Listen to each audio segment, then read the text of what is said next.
What's up YouTube? I'm Guy, and today on the channel we are going to be talking about the Rolex Baselworld 2019 release announcements. It is March 20th.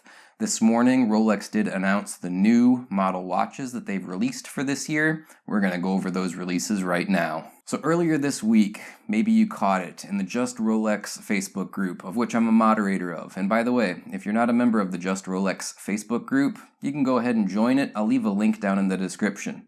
Nevertheless, in that group, as well as on a live stream that I did Monday night, I think it was, with Clive and AB, in both of those places, I said, in reference to the little Rolex teaser video that they released earlier this week, I had a feeling that the watch they were teasing in that video was going to be something wholly unremarkable. Something that, honestly, I don't think anybody really wanted. I had a feeling it was going to be a new Yachtmaster model. Lo and behold, it turns out I was right. I guess maybe I'm a little bit psychic. I don't know what else to say, but nobody thought that I was correct on that one.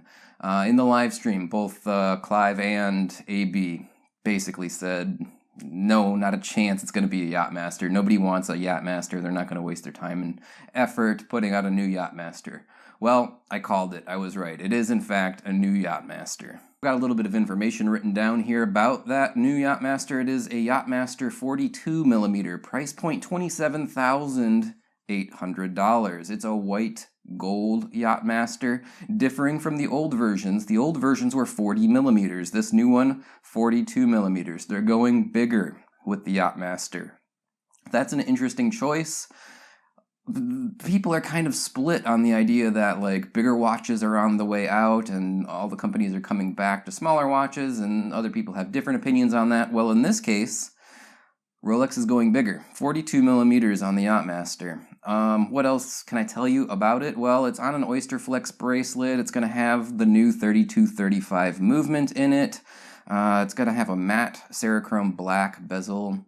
Overall, it's not really a terrible looking watch. It's just that nobody wants a Yachtmaster. And, you know, it's a little bit of hyperbole. Not nobody. I'm sure there are people out there that are going to be happy about a nearly $30,000 white gold watch. But not me, and probably not a lot of you guys. It's an interesting choice, I guess, for Rolex to do a new Yachtmaster model as their flagship Basel 2019 release. Puzzling, to say the least. The next model that they announced is a two-tone yellow gold and stainless steel Sea Dweller at $16,050. Not really a whole lot to say about this one. The dial has gold text where it says Sea Dweller, as opposed to having the red line of Sea Dweller text. Of course, otherwise it's basically the same as the existing SD43 or the anniversary red Sea Dweller version. Yeah, I mean, kind of ho-hum, you know, whatever. Another watch that I don't see people rushing out in droves to the authorized dealers to get on wait lists. Kind of an ongoing theme I think we're going to see as we go through this list of new models. Not exactly super interesting, but the Batman GMT is now going to come on a Jubilee bracelet at a price point of $9,250. Of course, it's going to get upgraded to the new 3285 movement. We kind of all, well, not, a lot of people thought maybe the GMT Batman was going to get discontinued entirely. Other people thought it was going to get upgraded to the new movement. I think people were largely split on that. Turns out, yeah, they're going to upgrade it to the new movement. The case appears to be the same. I don't see any changes in the size or dimensions of the case on this one. The big change on this is that it's going to come on a Jubilee bracelet. And as I go through the Rolex catalog on their website, I don't see it listed as available on the Oyster bracelet anymore. And I don't see the black version, the black bezeled version on the Oyster bracelet. I don't see that listed as available anywhere on the website either. Does this mean that the black dial, black bezel version has been discontinued? Does this mean that you can only buy a stainless steel GMT on a Jubilee bracelet? I think it does. I think that's what it means. I'm not 100% sure on that. I think it's maybe foreshadowing for potentially a Coke GMT coming maybe next year on the Oyster bracelet. Would they go a full calendar year without an Oyster bracelet stainless steel version, only to get people up in a frenzy wanting that option again, and then roll out the Coke on an Oyster bracelet? That's a possibility.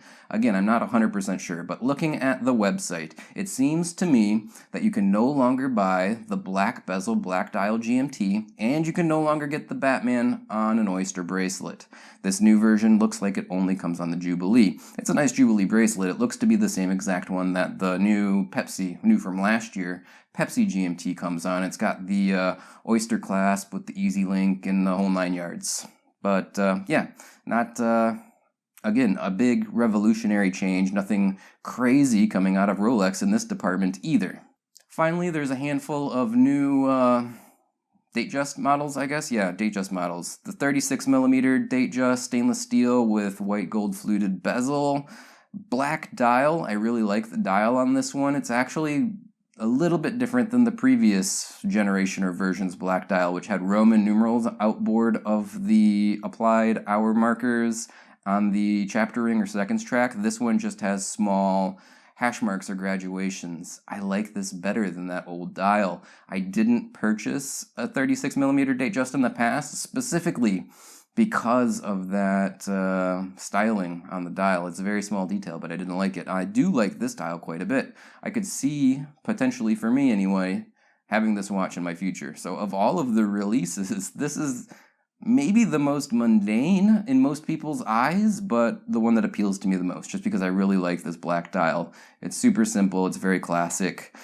They did reprofile the case. It looks like the lugs seem to be slimmed back as opposed to the prior generation Datejust 36mm case size, which is an interesting move because we saw them go up in size on the Yachtmaster. We saw them not change the GMT case. You know, they had the opportunity there when updating the GMTs, both last year with the Pepsi and this year with the Batman, to slim down the lugs. They chose not to do that.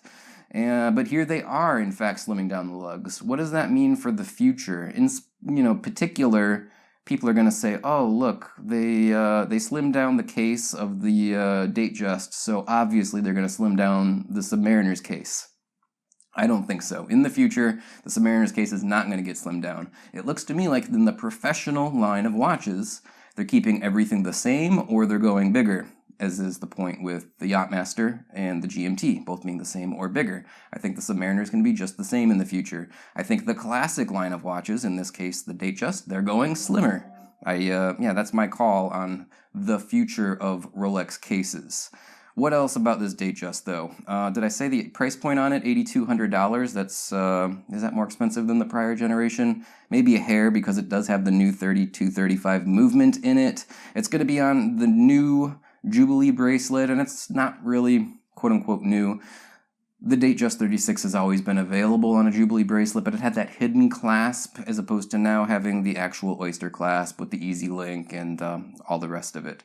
So yeah, that's more or less all of the Basel releases. They did a couple of other Datejusts which completely don't interest me, and I don't think it's even worth mentioning because it's not going to interest 99% of the viewers out there anyway.